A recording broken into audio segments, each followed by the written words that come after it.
Speaking in her office, the Vice President's wife, Angelina Teng, said the nation must now focus on girl-child education if the country was to attain its development vision.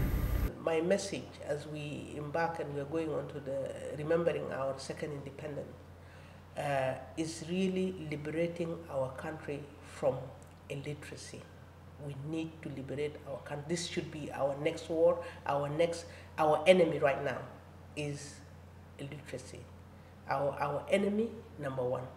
It is why people are dying of diseases because of ignorance. It is why children under 5, we rank top in the world on child mortality and child morbidity, on mother and child mortality and morbidity, because of ignorance. So our number one enemy is ignorance. We need to really tackle it. We must educate our girls. We must educate our mothers. I am actually calling upon our governments to really invest on education. Education in general, particularly education for girls and mothers. Teng said unless women are educated, they will be left behind on national matters, and this will pull the nation back as it strives to develop. Now that the country is embarking on a national reconciliation and healing, this is important. We need to get over the bitterness of the past.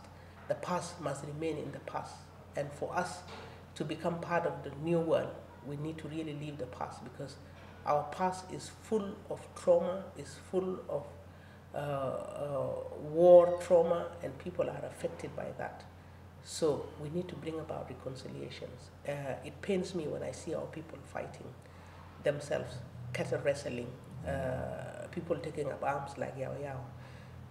Our government, our president continue to open their arms and their hearts and giving pardons, asking people like Yao Yao to come. I also appeal that let them respond to that appeal, to that pardon. She said women too played a key role in the nation's liberation, and as the architects of the struggle, they too must reap the benefit of independence, and that education is the only imperative way for women to participate in national platforms. It's an important aspect in our development, in our nation building, because you cannot deny 50% of your population, or more than 50% of your population, from participating. This would be denying the country the right to benefit from the potential of such. At this particular time, yes, the women, I think, have done so well. You could see their participation in the government. You see prominent women participating. And this goes back to the affirmative action that was actually fought for by the SPLM and included in our interim constitution and also in our transitional constitution, and which the SPLM continued to improve on, and now is in its draft constitution is moved to 35%.